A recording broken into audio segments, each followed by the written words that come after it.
What is a nation? Apa itu bangsa?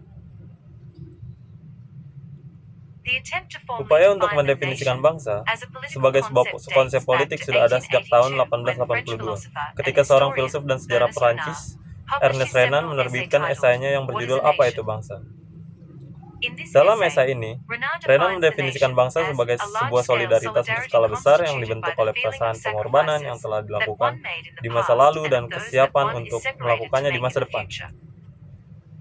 This Hal ini explains why menjelaskan Renan mengapa believes that Renan if we are percaya to bahwa imagine jika the kita ingin nation membayangkan as good masa and worthy of bangsa continuous sebagai sesuatu yang sacrifice, baik dan layak we untuk must terus realize that it dikorbankan, necessarily kita harus entails a menyadari process bahwa of hal itu forgetting. tentu memerlukan proses melupakan. This is because, Ini for karena Renan, upaya the efforts to untuk obtain mencapai national persatuan unity, nasional, baik atas either in the name of nasionalisme civic or sipil ethnic maupun nationalism, etnis, involve acts of melibatkan violence tindakan and kekerasan subsequent dalam forgetting. proses melupakan yang mengikutinya. Based on the initial Berdasarkan conception of the konsepsi nation awal tentang developed by bangsa yang Renan, dikembangkan oleh Renan, scholars have come para up with a more formal sarjana telah definition of a nation, namely, a menghasilkan definisi community yang of lebih people formal, formed on yaitu the basis sebuah of a komunitas combination masyarakat of yang shared terbentuk features atas such dasar as kombinasi language, fitur-fitur history, bersama seperti ethnicity, bahasa, culture, sejarah, and territory. etnisitas, budaya, dan wilayah. Put differently, Dengan a kata lain, nation is the bangsa collective adalah identity of a group of identitas people kolektif understood as sekelompok orang yang defined by dipahami dan language, didefinisikan oleh history, bahasa, ethnicity, sejarah, culture, etnisitas, and budaya, dan territory. wilayah.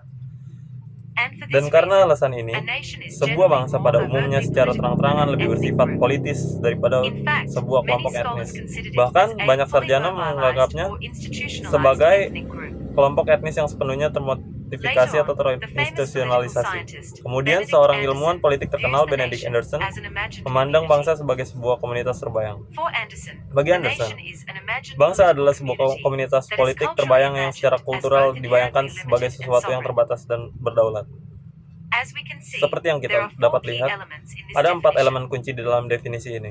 First, the Pertama, nation is imagined bangsa simply dibayangkan because hanya members karena of any anggota particular dari nation suatu will bangsa never meet most of tertentu their tidak fellow akan members, pernah bertemu yet dan in the minds of each dengan lives the sebagian image besar of their anggota lainnya, community. namun dalam benak masing-masing meninggalkan gambaran Second, the tentang nation is persekutuan imagined mereka. as limited Kedua, because it has bangsa finite, dibayangkan yet sebagai sometimes sesuatu yang elastic terbatas karena memiliki boundaries batas-batas beyond yang which other terbatas. nations lie. Namun terkadang etnis yang di luarnya Third, the bangsa-bangsa nation lain is berada. imagined as Ketiga, sovereign because the bangsa concept of the dibayangkan nation sebagai sesuatu itself yang was born in berdaulat an age karena when konsep the bangsa itu sendiri Enlightenment lahir and di zaman Revolution were ketika destroying the pencerahan legitimacy dan of a revolusi divinely menghancurkan ordained, legitimasi hierarchical dynastic kerajaan realm. dinasti hierarkis yang Finally, dihabiskan the secara nation is ilahi. imagined as a community Terakhir, because, bangsa regardless of the dibayangkan actual sebagai suatu inequality and komunitas yang terlepas exploitation dari that may prevail within each, the ketidaksetaraan dan nation is eksploitasi yang conceived as a sebenarnya deep, mungkin terjadi di horizontal dalam comradeship. masing-masing bangsa dipahami dengan persahabatan horizontal yang mendalam.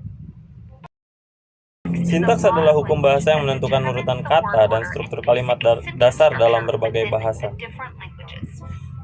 Setiap bahasa memiliki sintaksis khusus yang memberi tahu pembicara dan pendengar bagian kalimat mana yang harus didahulukan untuk membantu mereka memahami apa yang dikatakan.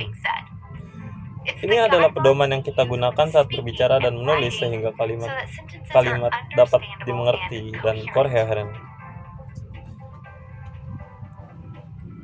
Berhati-hatilah agar tidak mencampur padukan sintaks atau semantik dengan diction. Keduanya merupakan tulang punggung konstruksi kalimat. Jadi mari kita uraikan definisi-definisi ini.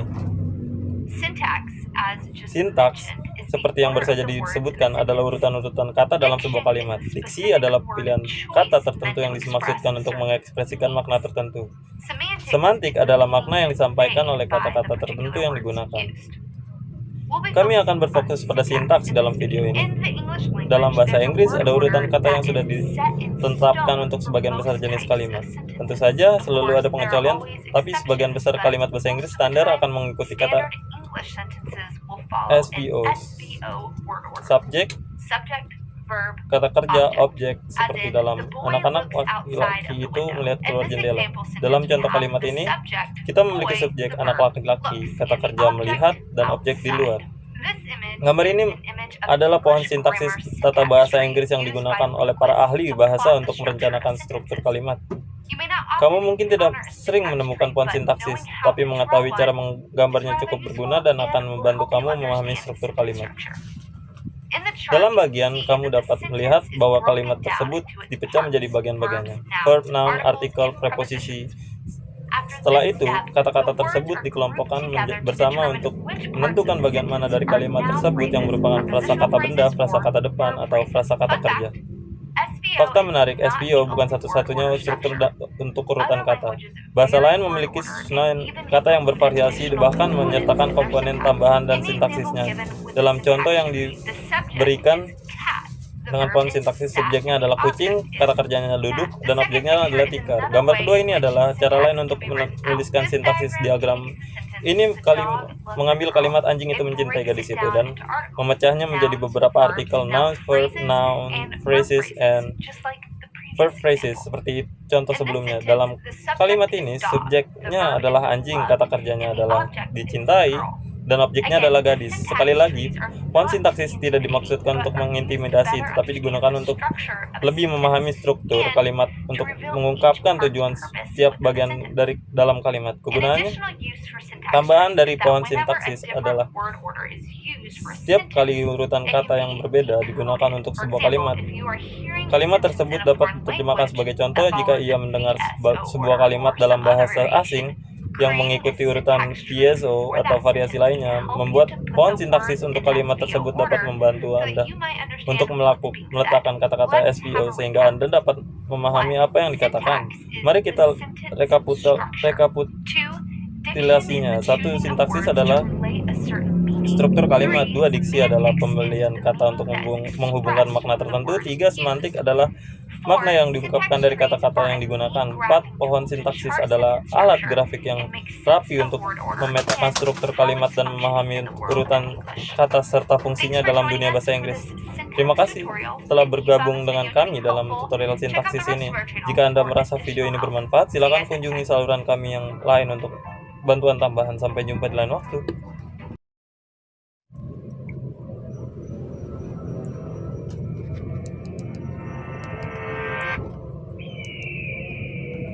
Selama hampir 1 dekade, ilmuwan mencari sumber virus baru yang mematikan hingga ke gunung tertinggi di gua terpencil Cina. Akhirnya mereka menemukannya di sini, pada kelelawar di gua Shithou. Virus itu adalah virus corona yang menyebabkan wabah sindrom pernapasan akut parah atau SARS pada tahun 2003. Virus corona adalah sekelompok virus yang diliputi oleh protein berbentuk duri dan terlihat seperti mahkota atau corona dalam bahasa Latin. Ada ratusan virus corona yang telah diketahui. 7 diantaranya menyerang manusia dan dapat menyebabkan penyakit. Virus corona SARS-CoV memicu SARS, MERS-CoV menyebabkan MERS, dan SARS-CoV-2 menyebabkan COVID-19.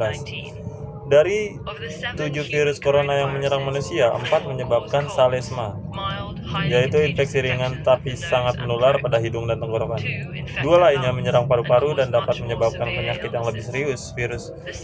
Virus yang ke-7 menyebabkan COVID-19 memiliki kedua fiturnya, mudah menular, tetapi berdampak terhadap paru-paru. Saat orang yang terinfeksi batuk, tetesan liur yang mengandung virus tersebut, virus menyerang orang lain tetesan liur dan mulut atau hidung mereka. Virus corona semakin mudah menular dalam ruangan tertutup. Saat orang-orang berdekatan, udara dingin melindungi lapisan luarnya dari kekeringan. Kemungkinan virus bertahan hidup lebih lama di antara inangnya, sementara sinar UV dari matahari dapat menghancurkannya. Variasi musim ini lebih penting untuk virus yang sudah umum. Namun karena orang belum tahu yang imun terhadap virus baru, banyak inang potensial membuat virus tak butuh kondisi ideal untuk berkembang. Dalam tubuh, protein berbentuk duri menancap dan menyatu sebagai sel inang memungkinkan virus membajak perlengkapan sel inang untuk mereplikasi gennya sendiri. Virus corona menyimpan gennya di RNA. Semua virus hanya berjenis virus RNA dan virus DNA. Virus RNA cenderung lebih kecil, dengan lebih sedikit gen, artinya mereka menyerang banyak inang dan mereplikasi dengan inangnya dengan cepat pada inang. Secara umum, RNA tidak dapat memiliki mekanisme koreksi seperti yang dimiliki virus DNA, sehingga saat virus RNA mereplikasi, memungkinkan besar akan terjadi kesalahan yang disebut Kebanyakan mutasi ini tidak berguna atau tidak berbahaya, namun sebagian menjadikan virus lebih cocok hidup di lingkungan tertentu, seperti spesies inang yang baru. Wabah sering kali muncul saat virus berpindah dari hewan ke manusia. Ini yang terjadi pada virus RNA yang menyebabkan epidemi Ebola, Zika, dan SARS, serta pandemi COVID-19. Saat di tubuh manusia, virus bermutasi biasanya tidak sampai menghasilkan virus baru, tetapi cukup untuk menciptakan variasi dari virus asli. Virus corona memiliki beberapa perbedaan utama dari virus RNA. Virus ini berukuran paling besar, yang berarti berisi lebih banyak gen. Ini menciptakan lebih banyak peluang timbulnya mutasi yang berbahaya. Untuk meniadakan risiko ini, virus corona memiliki fitur unik, sebuah enzim yang memeriksa kesalahan replikasi dan memperbaikinya. Hal ini membuat virus corona jauh lebih stabil dengan tingkat mutasi lebih rendah dibandingkan virus RNA lainnya.